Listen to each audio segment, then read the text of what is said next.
self-growth journey is like an onion, and the closer you get to the core, the deeper and more uncomfortable the work becomes. Two layers in particular that are going to require a lot of intentional work are your self-perception and your self-concept. Raise your hand if you've ever believed that someone else's life experience held more weight than yours did. Raise your hand if you've ever struggled to trust your own opinion. Or raise your hand if you've ever placed somebody else on a pedestal because you believe they carried more value than you did. When your self-perception feels like a shattered mirror and your self-concept is distorted, you cannot exude the energy of the woman that you are meant to be. I'm talking about exuding icon energy. Now let's be clear, when I say icon energy, I am not talking about celebrity status, I'm not talking about public admiration, I'm not talking about attention, I'm not talking about validation, and I am definitely not talking about you going on some intense ego trip. I'm talking about never belittling your ideas again. I'm talking about trusting yourself so deeply that you are no longer easily influenced or swayed away from what you value the most. I'm talking about admiring what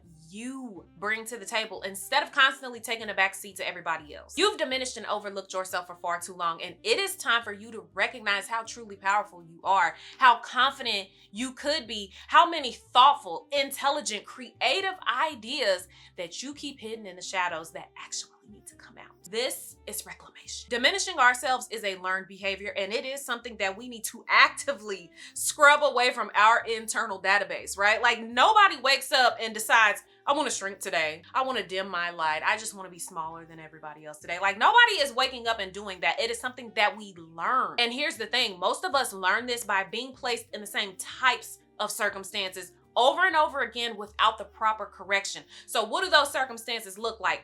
Being agreeable, being adaptable, being accommodating. Now, to be fair, there are going to be many times where we're placed in situations where we have to be agreeable, adaptable, and accommodating because it's necessary. If you're interacting with another individual and in that moment you have to be agreeable for whatever reason, you would be considered responding with emotional intelligence at that point. That shows that you can coexist with others, and that would be considered a healthy interaction. But when that cycle is left on repeat and you find yourself constantly prioritizing harmony over honesty, it kind of sneaks up on you like carbon monoxide. You don't notice at first that you're being too agreeable. For example, you're still showing up, everything feels normal, you're still functioning, there's no loud alarm system going off that makes you feel threatened or puts you on edge, but slowly, you start disappearing. Being agreeable is healthy when you genuinely share the same perspectives as the individual that you're interacting with.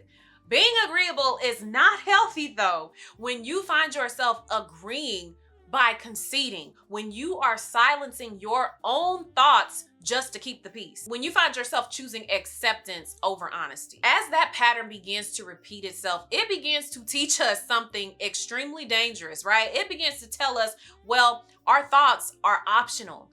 Our ideas are negotiable. Our voice is secondary. Let's look at this from a real world perspective, probably something that many of us have gone through at a point in time. As a teenager, I was a very shy and timid teenager. However, I wanted to make sure that I was in the in crowd, okay? I wanted to be in the crowd. I wanted to be in the conversation. I wanted to be in the room, okay? And because I wanted to be in the in crowd and I wanted to fit in, guess what?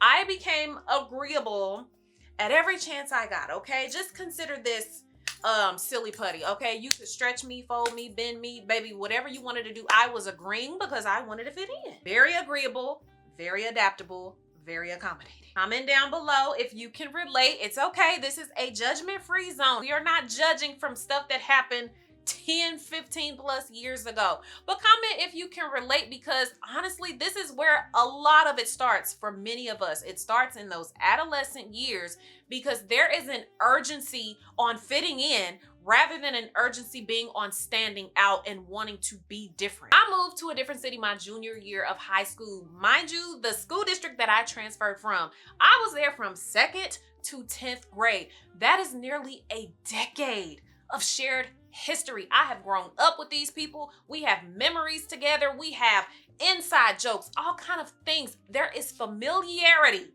And then boom, I'm gone. Now I'm the odd one out, and I've never had to be in that situation. So now I'm the girl looking at everybody else who has established friendships, solid friendships since elementary school. And I'm looking at everybody else in their friend groups, and I'm just sitting over here like, how do I fit in? I'm a junior in high school. How do I mix in with these people who have already built these solid friendships? So guess what? There's that silly putty again. I became a little more agreeable and a little more adaptable and a little more accommodating so that I could fit in. Not because it reflected who I was, but it was because I did not want to be alone. And before I knew it, I conditioned myself to believe that I needed to pay the price of being more flexible and being more agreeable in order to avoid isolation. And I am telling you, that is probably one of the worst agreements that I've ever made with myself in my life. Now, don't you think for a second that I didn't survive high school, because I did. I even have some lifelong friendships that I made from going to that school, but that's not the point. The point is this: much of our moldability is born from desperation. Naturally, we desire belonging. We desire safety. We desire connection.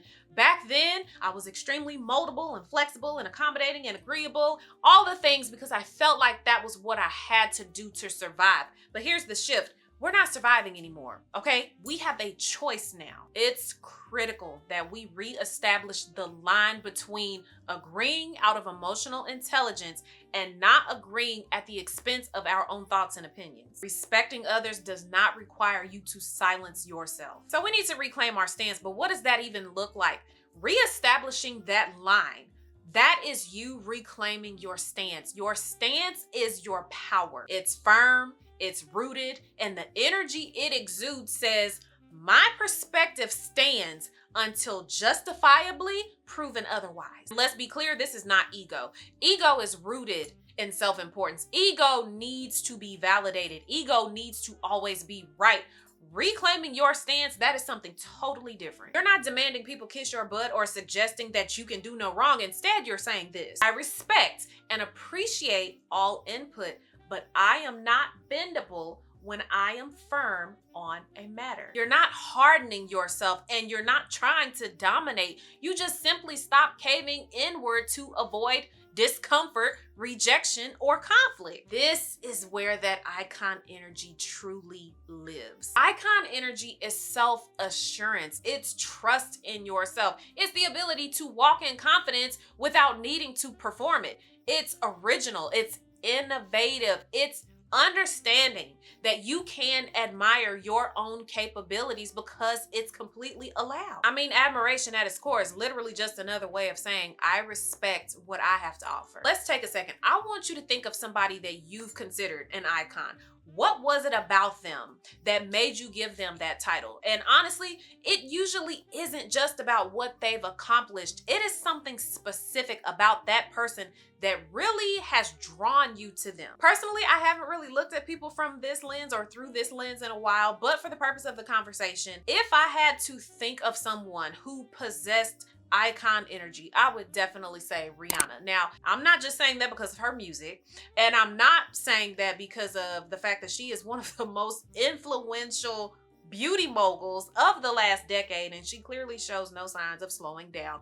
It's truthfully because of her energy. I feel like when you look at her, like, she's very welcoming, but you can tell that she's also very, very firm. Like, there is a softness there, but there are also very clear boundaries. I feel like when you look in her eyes, it's like, I'll be nice, but don't with me. And that's what people respond to. Energy is what influences others most, more than the accolades, more than the titles, more than the talent. This is why we fall in love with certain individuals, not because they ask to be admired. Like, nobody is sending out survey links and saying, will you admire me? Can you write a paragraph and tell me all the things that you enjoy about me? No, it's because they stood fully in themselves and the rest of the world adjusted. It's time to allow the world to adjust to your energy instead of you constantly trying to hide it. I truly believe each and every one of us possesses that special something, right? Like that it factor, that magnetic energy that can really pull anyone towards you. But somewhere along the way, we allowed our light to be dimmed and dimmed and dimmed until eventually it just completely shut off. If you've dimmed your light so much so that your light is completely shut off, you will become accustomed to sitting in the dark, and then eventually you'll convince yourself that that is where you belong. That is not fair treatment to yourself. The world needs you, the full you, to be released. We don't need a small condensed version of you. We need the full you. Let me put it to you like this. What if you had an idea right now that could change somebody else's life? Better yet, what if it were to save somebody else's life? What if the way you explain something, the way you tell the story, the way you show up is the exact thing that finally pushes somebody out of the bed one morning? You could be the next beauty mogul. You could be the next fashion icon. You could be the next New York Times best-selling author, but you will never be able to assume your position sitting in the dark. So guess who forgot to turn her microphone back on the other day when she was filming, because she took a break, ran to the store to get dinner done for the kids, and came back and didn't turn my microphone back on. Thrilled, just thrilled. That is a rookie mistake. Now we are jumping back into the conversation. I just had to let you guys know, why I showed up on camera with a totally different outfit on. Truly, I hate bringing social media into the conversation at every single turn, but at this point, it's kind of hard not to, right? Like, social media has become so intertwined in all of our lives that it's just a part of the conversation now. It has quietly reshaped how we perceive things, how we respond. It has also quietly reshaped how we interpret our own worth. This entire conversation, icon energy, it is about what? It is about feeling confident that your ideas, your perspectives, and your lived experience actually matter, right? It is about realizing that you can take that firm stance, and you take that firm stance so that your mind does not automatically belittle itself anymore, and that you don't find yourself continuously conceding to the mass opinion. I brought up social media for a very specific reason, and that reason is this. It has given us a major adversary, right? And we have to acknowledge it, because the only way that we're ever going to get to a point where we exude that icon energy is that we acknowledge this adversary and that we conquer it. Our biggest adversary right now has become measuring our value through metrics. Even if you're someone who just posts for fun, or you post when you just feel inspired to, at some point, you've probably had the thought, well, I wouldn't mind going viral, or I wonder how many views or likes or engagement this particular video is going to have. If you do content creation as a part-time or full-time creator, looking at metrics is a regular part of your routine. I look at my metrics every single day. I'm not studying them and I'm not, obsessing over them, but I do have to look at metrics because it shows me, okay, well, this type of video is performing better. This over here is getting better engagement. So it does allow me to kind of see how my audience is reacting. But when you constantly measure what you've created against numbers on a screen, something very subtle begins to happen. Our focus shifts away from the value or the meaning that we're trying to provide, and it switches to what? Well, this didn't go so well, so maybe I'm not good enough. Maybe the opening just wasn't strong enough. Maybe my ideas just aren't landing. What do I need to do? I need to change. I need to fix this. Let me go back to these analytics and see what I need to update. And slowly but surely, what begins to happen? You become less connected to the contribution that you're making, and you become obsessed with what? Playing this ridiculous game of beat the algorithm. And this is exactly how so many of us end up trapped in this idea that we aren't qualified, that we don't have enough to offer, and that our voice somehow carries less weight than everybody else's. Absolutely none of this is true, but we have outsourced our value to a system that was never designed to measure impact. That system was only designed to measure attention. I brought this up very intentionally because some of you have gone radio silent after low engagement, low views, low response, and you have quietly accepted defeat and started telling yourself this ridiculous and dangerous, might I add, a very dangerous story that you have nothing valuable to say, that your ideas aren't interesting, that maybe you should just stop. You know what? Yes, stop. Stop the madness, because this is pure madness. That is not icon energy. Icon energy does not disappear just because the room didn't clap.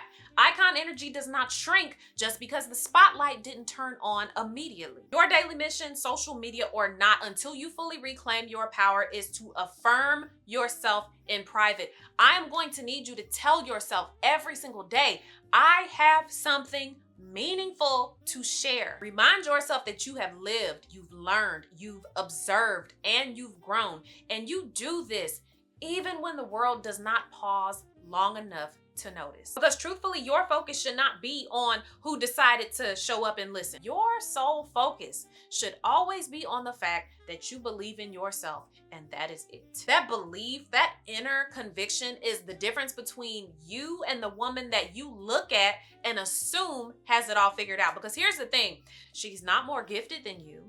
She is not more qualified than you. It is the fact that she decided to stand in her power, and she knew deep down that her voice had something powerful to give to the world, and she stood behind her own voice before anybody else had the chance to jump on the bandwagon and put a stamp of approval. She put her own stamp of approval. Your belief system, just like your faith, it has to be unwavering. It has to be bold. It has to be unapologetic, so rooted that it takes up space, so massive in occupancy that doubt doesn't even have room to move in. When you believe in yourself first, the world does not get to decide whether you matter. It only gets to catch up to your level of thinking. All right, let's get practical. Everything that we've discussed up until this point of the video is only going to become real through repetition, because we already know transformation does not happen in these big old grand moments of life. It happens in the quiet daily decisions that we make when nobody else is watching. So if you are serious about moving differently, speaking differently, choosing differently, I want you to take these challenges that you can implement and start practicing daily or weekly. You know, pressure, no pressure, pressure, no pressure. I'm gonna say daily, but you know, no pressure, pressure. No, but seriously, these are challenges that you can start implementing so that you can really take your stance and start assuming your position. Girl, we need you to exude, okay? Exude that icon energy. Challenge number 1 has been to stop auditing myself mid-thought. And I want you to do this too. I want you to think of how many times you have interrupted yourself, right? You've interrupted your thinking, or you have tried to start off a sentence, but then you find yourself trying to soften it a little bit, or you shrink it, you laugh it off, you add a disclaimer, or you abandon the thought altogether because you don't want to ruffle any feathers or you don't want to offend someone. Being firm is not offensive. Being firm is not offensive. Being firm is not offensive. I want you to drill this into your head. Being disrespectful or being unnecessarily belligerent, that is offensive. But when you are firm and you are just standing in your power, firm is not offensive. For one full day, don't pre-edit yourself. I want you to allow your thoughts to flow naturally. Now, again, we are not being aggressive. We are not trying to purposely offend someone, but I want you to just get used to, again, just allowing your thoughts to flow freely and stop over editing yourself when you begin to speak. Challenge number 2, we are going to practice stating, not explaining. And I make fun of my husband for this all the time. He is the most over-explaining person I have ever met. Okay, giving details that weren't asked for and did not need to be provided. Stop over-explaining. You don't need to give a thesis. You don't need to give a backstory. I don't need you to verbally give a dissertation about why you feel the way that you feel. I don't agree. That does not align for me. I actually see it differently. No, these are all full answers. And I know it is very tempting, especially when you are talking to someone who you have a very open relationship with, to naturally just over-explain. But I want you to understand that you are not obligated to. You can decide to keep details private to yourself. And a lot of the times you probably need to keep details private and to yourself. For challenge number 3, we are going to challenge ourselves to take up physical space on purpose. I want you to start moving like you belong, okay? Let's slow down the pace. Let's lift the chin. We're gonna put the shoulders back, okay? We're in a very confident and poised stance. All right, from there, I want you to start holding eye contact a little bit longer, even if it's just 1 to 2 seconds. And then I want you to put the fur coat on, if you feel like it, to go get the kids out of the car rider line, okay? And then from there, I want you to go dressed from head to toe like you're going on a romantic date and you're just going to the grocery store. The goal is to break ourselves from these old comfort zones, right? These old comfort zones really have become like a prison, and we don't want to be in prison anymore. So we need to get ourselves completely uncomfortable. When we become uncomfortable, we have the capability to build out those new routines. Icon energy is embodied before it is ever spoken. So the physical challenge is really just a challenge to push yourself, right? It's giving us that extra little push to find and fully release our own inner icon energy. So challenge number 4 is we are going to self-validate immediately. If you wait for someone else to name your worth, you are delaying your power. So how do we correct this? We correct it by validating ourselves as quickly as we can. So when you do something good, I want you to yell it out loud. Oh my gosh, I did an amazing job. I am so proud of myself for doing that. That turned out great. I handled that well. I am proud of myself for seeing it through. This way, if someone comes along with any type of negativity, you don't internalize their negative comments. And challenge number 5 is we are going to make a decision without seeking input, okay? We're going to decide, commit, and see it through. There is absolutely no crowdsourcing here. You don't need anybody else's opinion. We collectively need to become 100% secure in our own decisions. So put it like this: if you have been contemplating wearing a highlighter pink graphic tee tie-dye mixture, and you want to pair that with a neon green colored pair of pants that are leather but also printed with zebra print. Now, to somebody else, that might sound crazy as hell, but in your mind, you're like, this is fashionable. This is, this is me. This is creative. This speaks to my inner flair.